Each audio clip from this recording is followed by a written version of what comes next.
Hola, ¿cómo están? Bienvenidos. En este pequeño video vamos a hablar de un tema que nos va a servir tanto para minerales como para rocas ígneas, y es la serie de Bowen, en realidad las series de Bowen. Las series de Bowen explican la secuencia de cristalización de la gran mayoría de los minerales, que son los minerales que se producen dentro del ciclo endógeno, ¿sí? O sea, en un ciclo que implica partir de un fundido inicial que llamamos magma. Ese fundido va a ir ascendiendo por diversas causas, por ejemplo, por tensiones horizontales provocadas por la tectónica de placas y también por el agrietamiento dentro de la corteza y el manto superior, ¿sí? Estas fuerzas, estas tensiones provocadas por las placas generan un agrietamiento, una fisuración, y cuando una fisura conecta una zona más profunda que tiene mayor presión con una zona más superficial, tiende a migrar el material fundido hacia la superficie.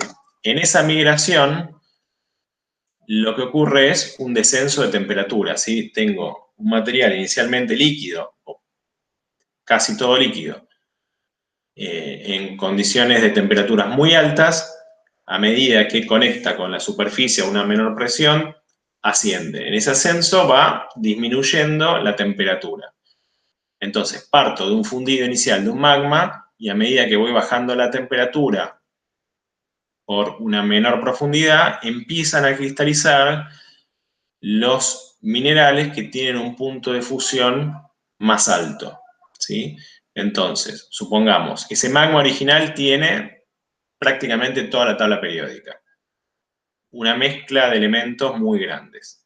Esos elementos, que son todos estables en condiciones líquidas, al ir subiendo y enfriándose, empiezan a ser inestables en la fase líquida y a ser más estables en una fase sólida. No todos, porque todos tienen distinto punto de fusión. Entonces, lo primero a ir bajando la temperatura que va a solidificar, que va a cristalizar, es la olivina o olivino, ¿sí? Por ejemplo, que es un agrupamiento de elementos que forma este mineral. Acá lo que vamos a ver, en realidad las series de Bowen son dos series, una serie discontinua y una serie continua. La serie discontinua comienza solidificando, cristalizando la olivina, y a medida que ese fundido sigue ascendiendo, puede ir arrastrando cristales de olivina, o esa olivina puede quedar en profundidad, y a medida que va bajando el punto de fusión, la secuencia sigue con los piroxenos, luego con los anfíboles, luego con la mica, la biotita, que es un tipo de mica, luego con los feldespatos potásicos, la muscovita, que es otro tipo de mica, y finalmente con el cuarzo, ¿sí? A medida que voy bajando, el magma se va enfriando y tengo un menor punto de fusión, ¿sí? Por otro lado, tengo la serie de las plagioclasas, ¿sí? Tanto los piroxenos como los anfíboles, como los feldespatos potásicos, son grupos de minerales. Dentro de estos grupos hay un montón de minerales. Hablamos a grandes rasgos.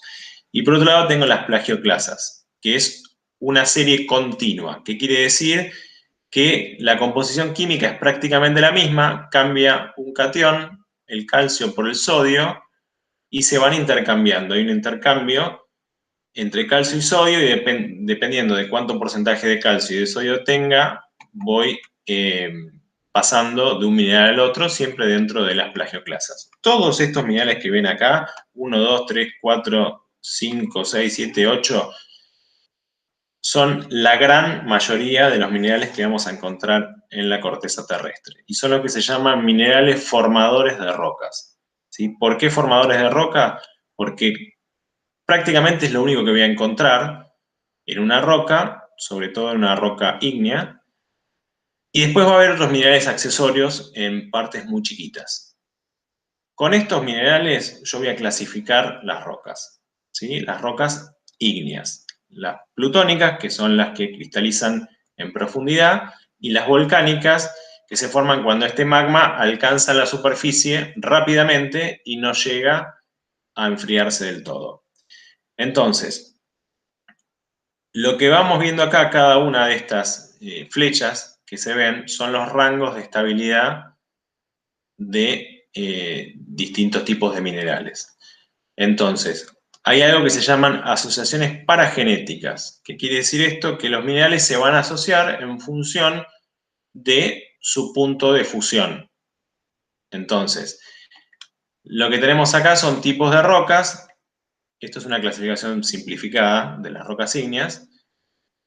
Si el magma asciende lentamente, bueno, me da tiempo a que se enfríe en profundidad y va a formar una roca que es prácticamente olivina, un poco de piroxeno y un poco de plagioclasa cálcica, ¿sí? De anortita.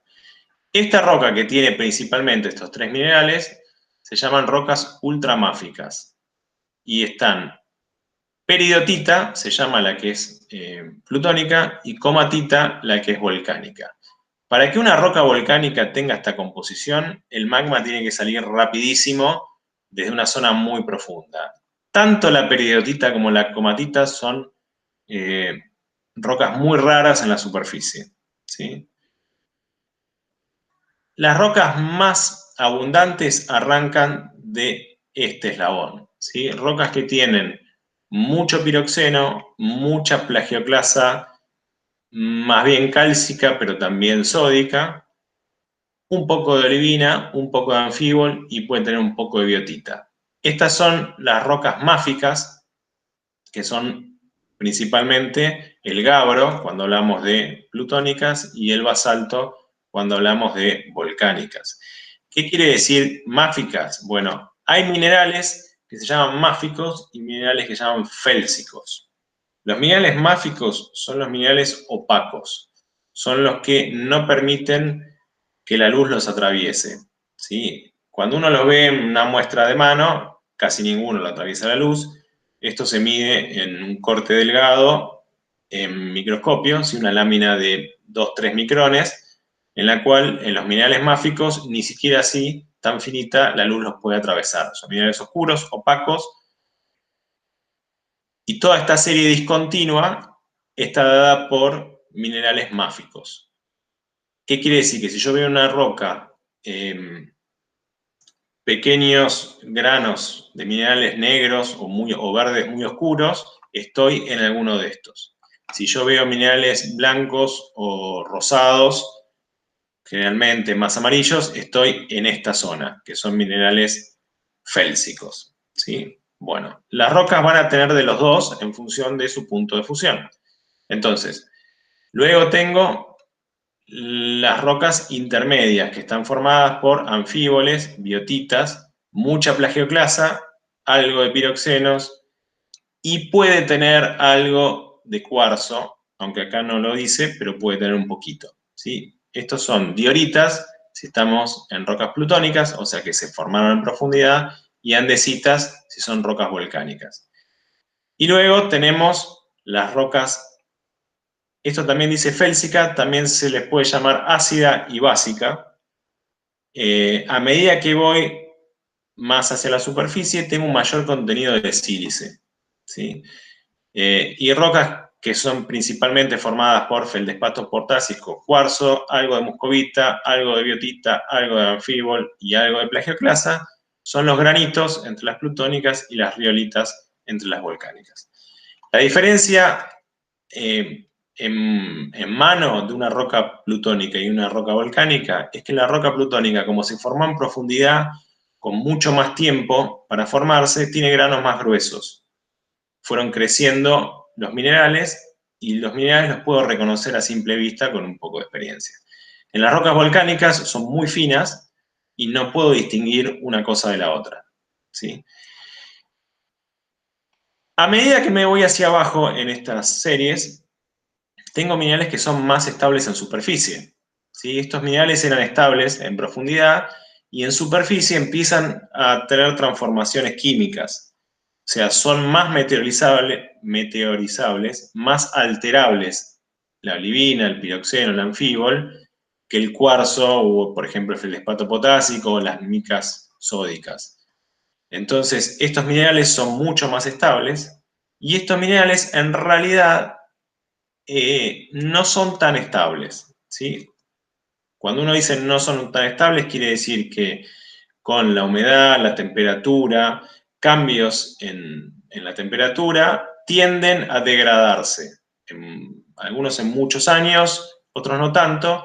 Sin embargo, el cuarzo se mantiene inalterado prácticamente, por lo menos a nivel químico. Si físico sí se puede romper, pero no se altera a nivel químico. ¿Por qué? Porque tiene un rango de estabilidad más superficial. Esto se llaman asociaciones paragenéticas, entonces, y fíjense que es un continuo en realidad. O sea, estas divisiones entre rocas ultramáficas, máficas, intermedias y félsicas, en realidad estos límites son discretizaciones de un continuo, ¿sí? ¿Cuál es el límite real? Bueno, hay una clasificación que dice que si tiene tanto porcentaje de feldespato potásico, tanto porcentaje de anfíbol o de cuarzo, bueno, la roca es, por ejemplo, una diorita o un granito. Bueno, pero sepan que todo esto es un continuo. ¿Y por qué esto es una serie discontinua? Porque entre la olivina y el piroxeno no hay ninguna relación, ¿sí? Tienen distinta composición química. En cambio, las plagioclasas son prácticamente el mismo mineral, con un intercambio entre sodio y calcio que hace que el mineral sea distinto, pero incluso es muy difícil de reconocer una plagioclasa sódica de una cálcica, ¿sí? ¿Qué otra cosa? Bueno, esto es un poco la idea de cómo se forman los minerales en el interior de la Tierra y a medida que va ascendiendo ese fundido hasta la superficie. Ya vimos también en la clase de minerales que entre las plagioclasas que son feldespatos y los feldespatos potásicos, que también son feldespatos, todos estos forman parte de un mismo grupo de minerales, que son los feldespatos, y también vimos la clasificación estructural de los silicatos. Todos estos son silicatos, todos. Y se acuerdan que la olivina, el piroxeno, el anfíbol, las micas, el feldespato, el cuarzo, cada uno de esos tenían distinta estructura interna. Y esa estructura está dada por la presión a la que se formaron, ¿sí? La olivina, que se formó en profundidad a una presión mucho más grande, tiene una estructura interna diferente a la del cuarzo, ¿sí? O a la de las micas. O sea, no solo son estables químicamente a distintas profundidades, sino que físicamente también hay configuraciones moleculares que hacen que un mineral sea más estable en superficie y otro sea más estable en profundidad. Una de las clasificaciones súper simplificada es esta, que es exactamente, ya está muy relacionada con la otra, y es lo que les decía, ¿sí? Una roca que tiene un alto porcentaje de feldespatos potásicos, un poco de cuarzo, micas, plagioclasas y algo de anfíbol, es un granito o una riolita, ¿sí? En una andesita, por ejemplo, tengo esta configuración, cada uno de estos son porcentajes relativos, y fíjense que en una roca máfica nunca voy a tener cuarzo. Y en una roca félsica nunca voy a tener olivina, ¿sí? Y bueno, piroxeno en realidad tampoco. Hay también distinciones, más allá de los porcentajes. Si yo encuentro feldespato potásico, estoy dentro de una roca félsica. Si estoy en una composición similar, pero no hay feldespato, entonces estoy en una roca intermedia. Y si no tengo piroxeno, estoy acá, y si tengo piroxeno, estoy acá, etcétera, ¿sí? O sea, hay minerales que me determinan dentro de qué rango estoy, pero en general es una cuestión de volumen, de porcentaje en volumen de cada uno de los minerales. Estas rocas que dijimos ultramáficas son muy raras en la superficie, estas en realidad son las típicas a nivel ígneo, y como decíamos, a medida que voy aumentando, yendo hacia la superficie, disminuye la temperatura, disminuye el punto de fusión, disminuyen algunos elementos como el hierro, el magnesio y el calcio, que son más estables en este rango, y aumentan el sodio y el potasio, y aumenta el porcentaje de sílice, ¿sí? Por eso tengo mucho más cuarzo acá y no tengo cuarzo acá. El cuarzo es fundamentalmente sílice, ¿sí? Y se mantiene líquida hasta que alcanza una menor temperatura. Luego, hay un montón de elementos mucho más volátiles que van a llegar, se van a solidificar muy, muy cerca de la superficie. Por eso, en los granitos o en las riolitas, tengo minerales muchas veces de un valor económico importante que se forman con elementos más volátiles, ¿sí?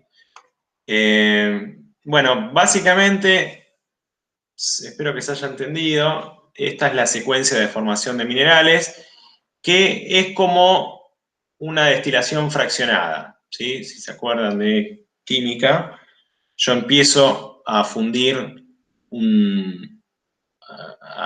a destilar un líquido y los primeros vapores que salen son los que tienen el punto de fusión más bajo, bueno, y los puedo ir separando, ¿sí? Una destilación fraccionada es básicamente eso, o sea, una separación en función de su punto de fusión o su punto de ebullición, dependiendo del caso, ¿sí? Y estas son las asociaciones paragenéticas. Bueno, espero que se haya entendido. Estos son la mayor cantidad de minerales, los que se llaman minerales formadores de rocas, que los vamos a tener en prácticamente todo tipo de rocas. Y estas son las principales tipos de rocas ígneas. Luego, cuando hablemos de rocas sedimentarias y rocas metamórficas, sobre todo rocas metamórficas, podemos tener otros minerales,